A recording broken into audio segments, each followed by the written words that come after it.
So, ito na mga paps, mga kurapon. Ito yung naiwan sa atin na wallet. Ngayon, inaantay natin yung may-ari kasi nakakaawa. Buti na lang kamo at marunong yung natawagan tayo kahit nandun na tayo sa malayo na. So, nakiusap tayo sa ating Grab passenger na ibalik sa airport para maisuli sa may-ari itong kanyang wallet dahil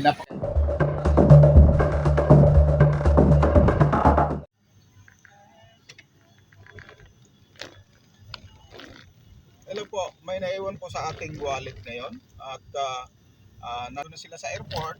So nakita ko nung isasakay ko na si ma'am yung passenger ko sa Grab ngayon. So ibabalik natin habang hindi pa tayo kalayuan at nag-aantay po yung ating pasahero. So luckily nakita ko po yan at di naman po napansin ni ma'am. At napakiusapan ko si ma'am na isuli ko lang ito saglit and then diretso na kami sa aming destination. So pinapakita ko lang po ito para may prove ako na nakita ko po yung wallet nila at isusoli natin sa tamang may-ari.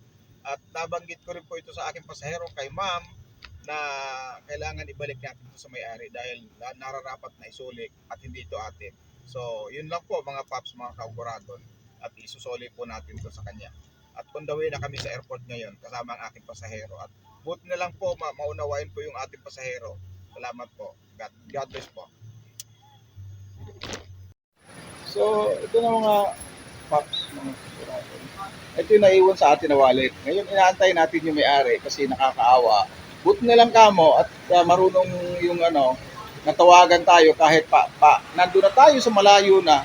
So, nakiusap tayo sa ating Grab passenger na ibalik sa airport para maisuli sa may-ari itong kanyang wallet dahil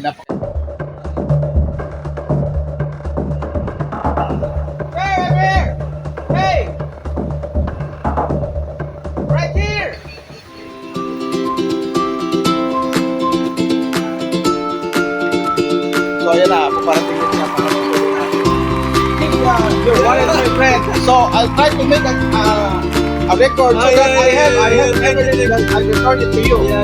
I have my passenger is right there. Oh, thank He you. was the one who showed the wallet. Thank you.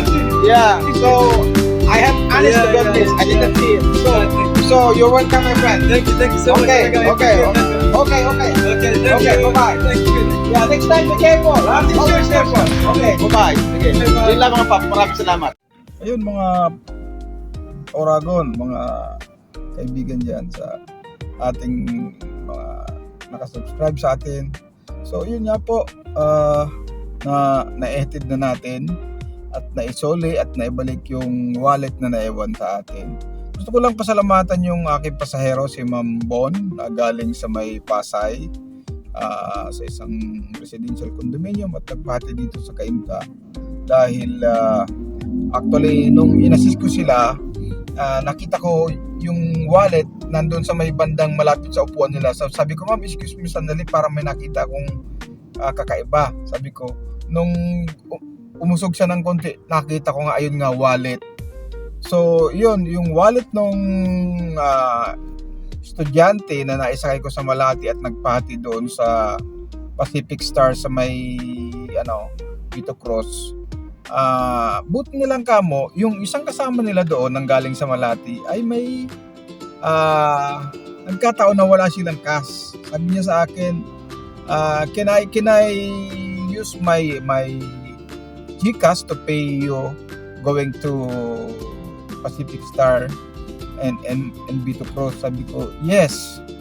So, kung nagkataon wala po yon, hindi ako makukontak nila agad-agad. So, nung nagkataon nga na hinatid ko sila, tapos yung kasama nila mga estudyante pong Arabo ito at papunta sila sa Cebu dahil dito sila nag-aaral ng college sa kurso na mechanical engineer. So, nakapag-book na po yung aking pasahero, si Ma'am Bon, sakalang na after mga siguro 5 minutes tumawag sa akin at yun nga, at sinabi na naiwan yung wallet ng kasamahan nila na nagpahatid sa airport. So sabi ko doon sa aking pasahero na Grab passenger, si Ma'am Bon, ma'am, baka naman pwedeng isaglit natin to doon sa airport dahil kawawa naman yung pasahero ko na natid ko sa airport at naiwan itong wallet niya. So napaka maunawain naman po at yun pumayag. So inatid namin. Ngayon, ginawan ko po siya ng video para at least may prueba ko na naisoli ko sa kanila yung wallet na naiwan sa ating sasakyan. So very thankful po tayo at hindi napunta sa ibang tao at naisoli natin to sa tamang may-ari. So yan lang mga paps. So lagi tayong maging sa amin mga kagaya namin na public utility service, kailangan talaga mag-check up palagi sa likod kung may naiwan o wala para at least laging nakaano tayo na mabigyan natin ng pagkakataon na makita kaagad kung may naiwan ba o wala para mahabol natin kaagad. Nagkataon po yun na nakasakay na yung ating passenger dahil na may grab booking po tayo, so hindi na natin na check agad. But nilang kamo tayo, mahilig tayo mag-assist sa ating mga pasahero para maisakay ng maayos yung ating pasahero. So thank you so much po. So yan lang po ang experience natin ngayon sa ating pagiging grab car, grab taxi, and then yun sa pagsiservisyo sa ating mga local and foreign passenger. So hanggang dito na muna po mga paps, mga kaguragon. So sa mga bago po nating subscriber, mga bago nating followers sa Facebook, like naman po and share.